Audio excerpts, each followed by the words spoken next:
O sopro da vida, a libertação de Carlos. Carlos sempre foi um homem trabalhador. Desde jovem, aprenderá com o pai que o pão só chega à mesa com suor e dedicação. Por anos, trabalhou como mecânico em uma pequena oficina no interior de São Paulo, levantando cedo, voltando tarde, mas sempre com um sorriso no rosto.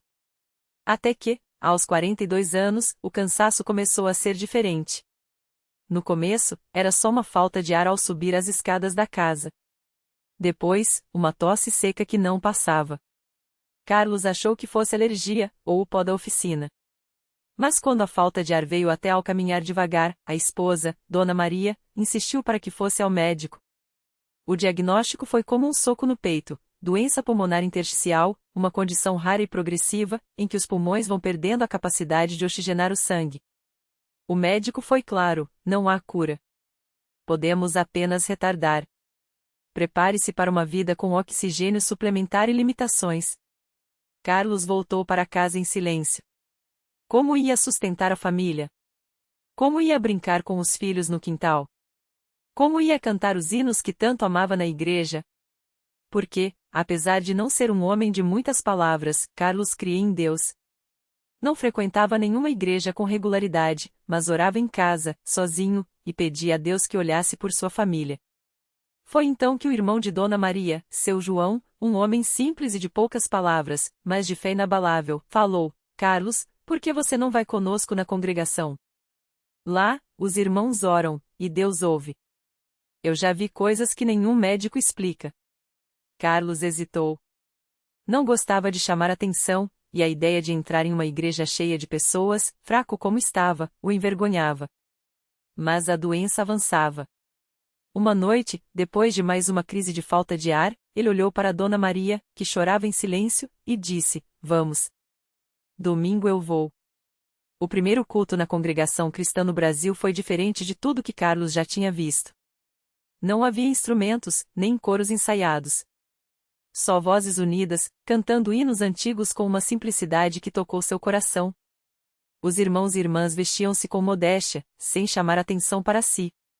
O ancião, um homem de cabelos brancos e voz serena, dirigia a reunião com uma autoridade tranquila, como um pai entre seus filhos. Carlos sentou-se no fundo, próximo à porta, caso precisasse sair. Mas algo o segurou ali. Quando começou a oração, ele sentiu uma paz que não experimentava há meses. Os irmãos oravam com fervor, alguns de joelhos, outros com as mãos levantadas, mas todos com o mesmo clamor: Senhor, tem misericórdia. No final da reunião, o ancião anunciou: se alguém aqui precisa de oração, que se levante. Deus está presente. Carlos hesitou.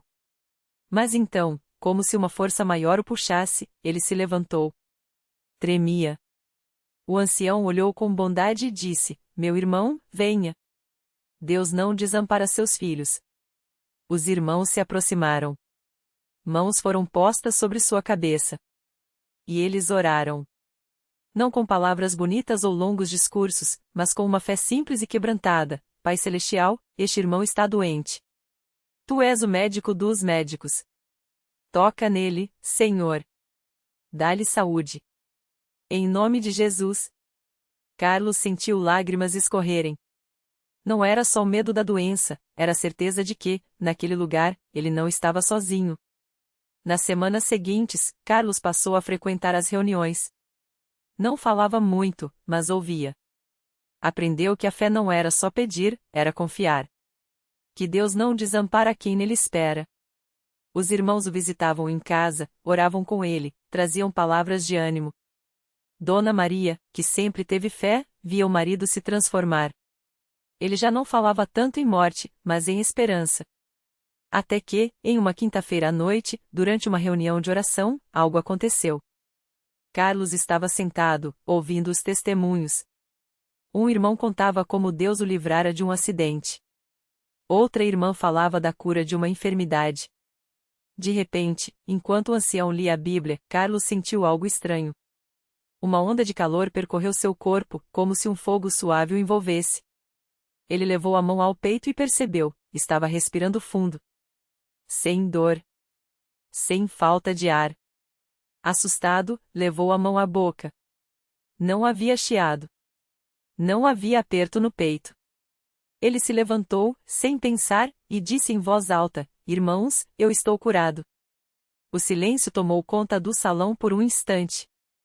Depois, os irmãos começaram a louvar a Deus. Alguns choravam. O ancião, com lágrimas nos olhos, pediu que Carlos desse seu testemunho. E ali, de pé, como era o costume na congregação, Carlos contou tudo. Como chegará doente, como oraram por ele, como Deus o tocará naquela mesma noite. Eu senti o Espírito Santo me curar, disse, com a voz embargada. Não é mérito meu. É a misericórdia de Deus. Nos dias que se seguiram, Carlos voltou ao médico. Os exames mostravam uma melhora inexplicável. Os pulmões, antes rígidos e cicatrizados, agora funcionavam quase normalmente. O médico, surpreso, só pôde dizer: continue fazendo o que estiver fazendo. Carlos sabia o que era. Não eram remédios. Não era sorte. Era Deus. Hoje, Carlos é batizado nas águas, como sinal de sua entrega total a Cristo. Participa da Santa Ceia com reverência, lembrando do corpo e do sangue de Jesus que o salvou. Canta os hinos com voz firme, sem falta de ar. E, sempre que pode, dá seu testemunho, para que outros saibam: Deus ainda faz milagres. A lição que Carlos aprendeu não foi só sobre a cura física. Foi sobre confiar quando tudo parece perdido. Sobre entender que, na simplicidade de um culto sem alardes, onde o que importa é o coração, Deus se faz presente. Que a fé não é só acreditar que Deus pode, mas saber que Ele quer o melhor para seus filhos. E assim, Carlos segue sua vida, não como um homem que foi curado, mas como um homem que encontrou um pai. Porque na congregação cristã no Brasil, ele não encontrou apenas uma igreja. Encontrou uma família. Uma esperança. Um Deus que ouve. Carlos nunca imaginou que sua vida poderia se transformar tanto em tão pouco tempo. Depois daquela noite no culto, quando sentiu o poder de Deus percorrer seu corpo como um rio de paz, tudo mudou. Mas o milagre não parou ali. Porque Deus, que começou uma obra boa, não a deixa pela metade. Nos dias seguintes, ele voltou ao médico para os exames de rotina. O cardiologista, o mesmo que havia lhe dado o diagnóstico sombrio meses antes, olhou para os resultados com os olhos arregalados. Os números não mentiam, o coração de Carlos estava normal. Não apenas a melhorado, não apenas a estabilizado, anormal. Como se nunca tivesse tido um problema. O médico balançou a cabeça, incrédulo, e perguntou: o que você fez? Que tratamento seguiu? Carlos sorriu e respondeu com calma: doutor, foi Deus. Só Ele. A notícia se espalhou rápido. Vizinhos que antes o viam com pena agora o olhavam com admiração. Alguns, até com um brilho de esperança nos olhos, como se pensassem: se Deus fez isso por ele, será que pode fazer por mim também? E Carlos, com a humildade de quem sabe que não merecia nada daquilo, sempre dizia: venha conosco no culto. Você vai ver que Deus não faz acepção de pessoas. Sua esposa, Maria, que tanto havia chorado em silêncio, agora sorria sem parar. As noites de insônia, o medo de perder o marido, tudo virou memória de uma batalha que Deus já havia vencido. Ela mesma começou a participar mais ativamente da igreja, ajudando nas campanhas de doações e visitando os enfermos. Se Deus me deu meu marido de volta, é porque Ele quer que eu use essa segunda chance para servir, dizia ela, com os olhos brilhando. Mas o maior milagre, talvez, não fosse apenas a cura de Carlos. Era a transformação que aconteceu dentro da família. Seu filho mais velho, que há anos vivia afastado da fé, certo dia apareceu no culto. Não disse nada, só ficou lá no fundo, observando.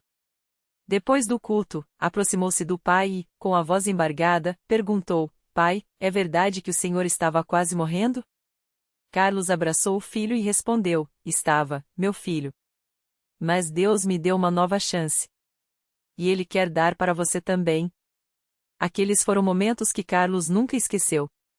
Ver o filho, semana após semana, sentando-se nos bancos da congregação, ouvindo a palavra, e pouco a pouco se rendendo ao amor de Deus.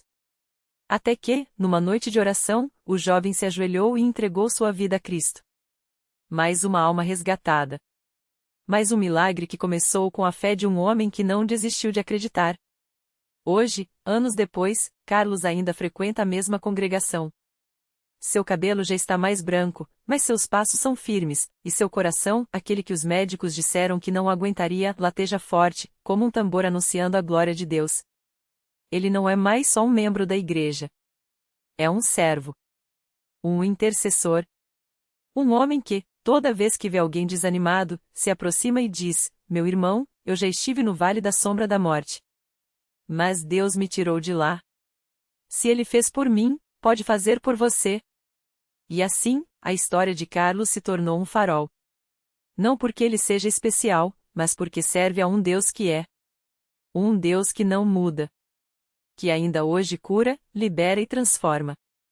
Que usa uma igreja simples, sem luxos, sem propagandas, para mostrar ao mundo que seu poder não depende de homens, mas da fé daqueles que o buscam de todo o coração. Na congregação cristã no Brasil, Carlos encontrou mais do que uma cura. Encontrou um propósito. E toda vez que o coro entoa aqueles hinos que ele tanto ama, ele fecha os olhos e agradece. Porque sabe que não está ali por mérito próprio, mas por misericórdia. E que o maior milagre não foi ter voltado a viver, mas ter aprendido a viver para aquele que lhe deu a vida de novo. A vida de Carlos depois daquele milagre não foi um caminho de rosas, mas foi um caminho com sentido. Os primeiros meses foram de adaptação. O corpo, embora curado, ainda sentia os ecos daquela batalha. As cicatrizes no peito e nas mãos eram marcas visíveis, mas as marcas mais profundas estavam na alma. Ele precisou aprender a confiar novamente, não só em Deus, mas também nas pessoas. E foi na igreja que encontrou irmãos que não o trataram como um doente, mas como um irmão. Não como um caso de piedade, mas como um testemunho vivo da graça. Havia uma irmã, Dona Maria, que sempre chegava cedo para as reuniões. Ela tinha o dom de ouvir. Enquanto os outros se apressavam para entrar no templo, ela ficava no pátio, conversando com quem precisava desabafar. Foi com ela que Carlos compartilhou suas dúvidas nos dias em que a fé parecia frágil. Irmão, a fé não é a ausência de medo.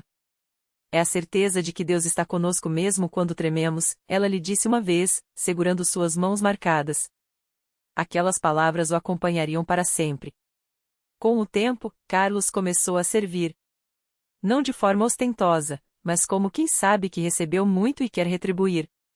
Primeiro, ajudando a arrumar as cadeiras depois dos cultos. Depois, visitando os enfermos no hospital, levando não só palavras de conforto, mas também um relato sincero de sua própria experiência. Eu estive lá, ele dizia, olhando nos olhos daqueles que sofriam.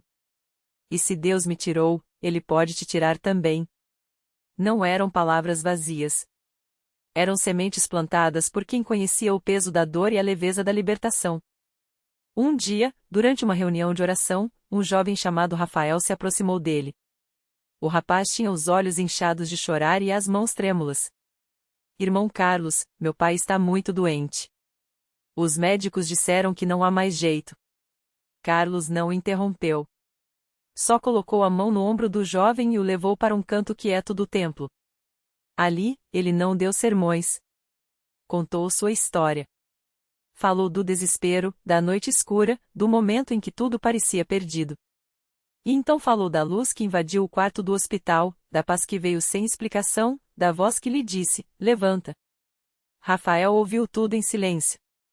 Quando Carlos terminou, o jovem só conseguiu balbuciar: o senhor acha que Deus pode fazer isso por meu pai também?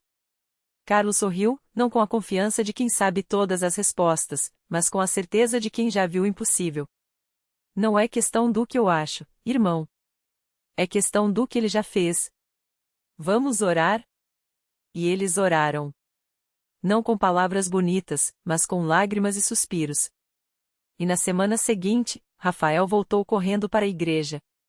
Seu pai, que estava à beira da morte, havia acordado de repente, pedindo água. Os exames, inexplicavelmente, mostravam melhora. Os médicos não tinham explicação. Mas Carlos e Rafael sabiam. Esse tipo de coisa começou a acontecer com mais frequência. Não porque Carlos fosse algum supercrente, mas porque ele havia aprendido a confiar no Deus que opera além do que vemos. Ele não pregava com arrogância, mas com humildade. Não prometia milagres, mas apontava para aquele que os faz. E as pessoas começavam a perceber, o poder não estava nele, mas na simplicidade daqueles que se ajoelhavam juntos, crendo que Deus ainda fala, ainda age, ainda salva. Anos se passaram. Carlos, que antes era um homem quebrado, agora era um pilar na sua congregação. Não por mérito, mas por graça. Ele ainda sentia dores às vezes, ainda tinha pesadelos com aquelas noites no hospital. Mas agora, quando as memórias vinham, ele não se desesperava. Em vez disso, agradecia. Porque aquelas marcas eram a prova de que Deus não o havia abandonado. Eram a prova de que, mesmo quando tudo parecia perdido, havia uma mão estendida, pronta para levantá-lo. E assim, a história de Carlos se multiplicava. Em cada vida que ele tocava, em cada oração que ele fazia, em cada testemunho que ele compartilhava, o milagre continuava. Não porque ele fosse especial, mas porque servia a um Deus que é. Um Deus que não escolhe os capacitados, mas capacita os escolhidos.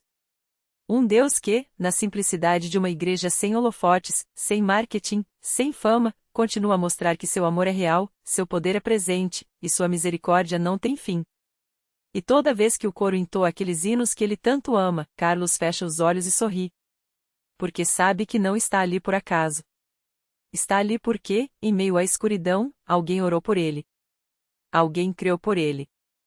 Alguém, como ele faz agora, estendeu a mão para outro que estava caindo. E isso, para ele, é o maior milagre de todos, não só ter sido salvo, mas ter se tornado um instrumento dessa salvação. Não por força própria, mas pela graça daquele que um dia lhe disse: Filho, levanta. Ainda há muito por fazer. E foi assim que Carlos começou a entender que o milagre não tinha sido só para ele. Porque Deus não salva um homem só para guardá-lo num canto, como um troféu. Ele salva para transformar, para multiplicar, para fazer do que foi quebrado um vaso que derrama esperança onde antes só havia desespero. Uma tarde, depois de um culto cheio do Espírito, Carlos viu um jovem sentado nos fundos do templo, com os olhos baixos e as mãos trêmulas.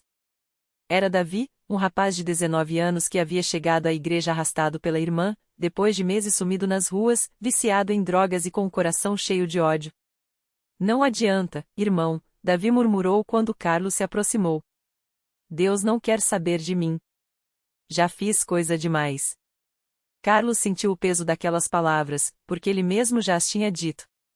Então, se sentou ao lado do rapaz, não com respostas prontas, mas com uma história que só ele podia contar. Eu também achei que não tinha mais jeito, disse Carlos, mostrando as marcas nos braços, cicatrizes de uma vida que quase o destruiu. Mas olha onde estou. Não por merecer, Davi. Por causa de um Deus que não desiste da gente, mesmo quando a gente desiste dele. E ali, entre lágrimas que molharam o banco de madeira, Davi ouviu algo que ninguém nunca lhe tinha dito, que ele ainda valia a pena. Os dias seguintes não foram fáceis. Davi tremia nas noites de oração, suava frio quando a vontade de usar batia a porta. Mas Carlos não o deixou sozinho. Levava-o para trabalhar consigo na marcenaria, ensinando-o a lixar madeiras como quem aprende a lixar as arestas da própria alma. Às vezes, o rapaz caía. Às vezes, gritava que não aguentava mais. Mas Carlos só apertava seu ombro e dizia: Deus não te trouxe até aqui para te abandonar agora. Segura minha mão, irmão. A gente vai juntos.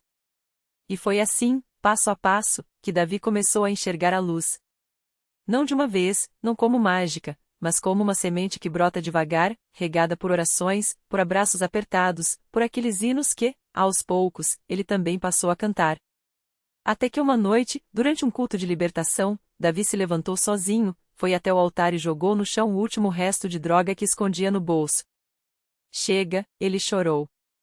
Não quero mais isso. Quero Jesus. A igreja inteira explodiu em glórias a Deus. Carlos, de joelhos, agradecia não só pela vida de Davi, mas por ter sido usado como ponte. Porque ali, mais uma vez, ele via a mão de Deus agindo, não com fogos de artifício, não com propagandas, mas no silêncio de um templo simples, onde o Espírito Santo ainda move corações como moveu o dele. E a história não parou por aí. Davi, que antes era um fantasma nas ruas, hoje ajuda outros jovens a saírem das drogas. Carlos, que já foi um homem quebrado, agora é um dos pilares da igreja, sempre com um sorriso no rosto e uma palavra de fé na ponta da língua. E assim, como um rio que não para de correr, a graça de Deus segue transformando vidas na congregação cristã no Brasil. Porque milagre não é só o que a gente vê. Milagre é o que a gente vive.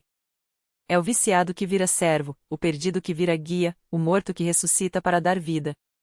E tudo isso, não pela força dos homens, mas pelo poder daquele que disse: Eis que faço novas todas as coisas. E faz. Todos os dias.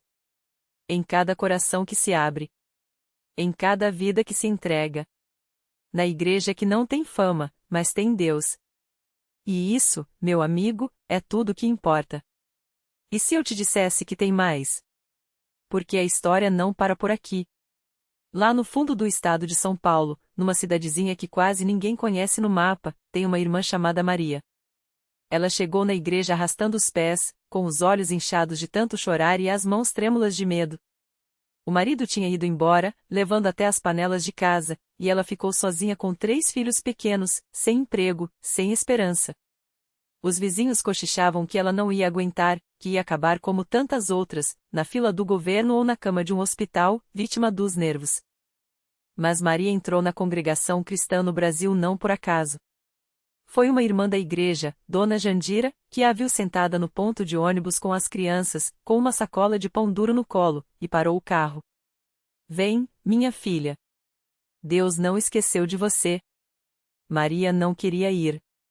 Já tinha ouvido falar de Deus, já tinha até rezado, mas onde é que ele estava quando o marido dela sumiu com o pouco que eles tinham? Dona Jandira não discutiu. Só segurou a mão dela e disse: Vem ver. E Maria viu. Não viu ouro, não viu milagre de televisão, não viu pastor gritando. Virou um lugar simples, cheio de gente simples, cantando hinos que ela nem conhecia. Mas tinha algo no ar, uma coisa que faziam os pelos dos braços dela arrepiar. Quando o irmão que presidia a reunião falou sobre a providência de Deus, Maria sentiu uma coisa estranha no peito, como se alguém tivesse acendido uma luz onde só tinha escuridão. Ela não entendeu na hora, mas chorou. Chorou tanto que as lágrimas molharam o vestido da irmã ao lado, que só a abraçou e disse: Deixa, filha. Deus está ouvindo. Na semana seguinte, Maria voltou. E na outra também. Não tinha dinheiro para passar no ônibus, então ia a pé, mais de 1 hora de caminhada, com as crianças pela mão. Os irmãos notaram. Sem alarde, começaram a deixar sacolas de comida na porta dela. Um irmão arrumou um colchão usado, mais limpo, para substituir o que o marido tinha levado. Outra irmã, que costurava, apareceu com roupinhas para os meninos. Maria queria recusar, mas a voz de Dona Jandira ecoava na cabeça dela: Deixa Deus chamar, filha. Deixa. Até que um dia, depois de 3 meses frequentando a igreja, Maria chegou em casa e encontrou um envelope debaixo da porta. Dentro, um papel timbrado com o nome de uma fábrica da cidade e uma proposta de emprego. Ela não tinha procurado, não tinha pedido, não tinha nem currículo. Mas o dono da fábrica, que era irmão na congregação de outra cidade, tinha ouvido falar dela e resolveu dar uma chance. Começa segunda-feira, dizia a carta. Maria caiu de joelhos ali mesmo, no chão de cimento da cozinha, e chorou de novo. Mas dessa vez, era diferente. Dessa vez, ela sabia que não estava sozinha. Hoje, Maria não é mais aquela mulher quebrada. Ela está firme na igreja, cantando nos corais, ajudando outras mães que chegam como ela chegou, sem nada, a não ser uma dor que parece não ter fim. Os filhos dela, que antes pediam esmola na porta do mercadinho, hoje são os primeiros a chegar nas reuniões da mocidade, com a Bíblia debaixo do braço e um brilho no olho que só quem conhece Jesus tem. O marido? Nunca mais voltou. Mas Maria não espera mais por ele. Porque ela encontrou alguém que nunca vai embora. E assim vai. Não é história de revista, não é coisa de filme. É vida real, daquelas que a gente vê todo dia na congregação cristã no Brasil.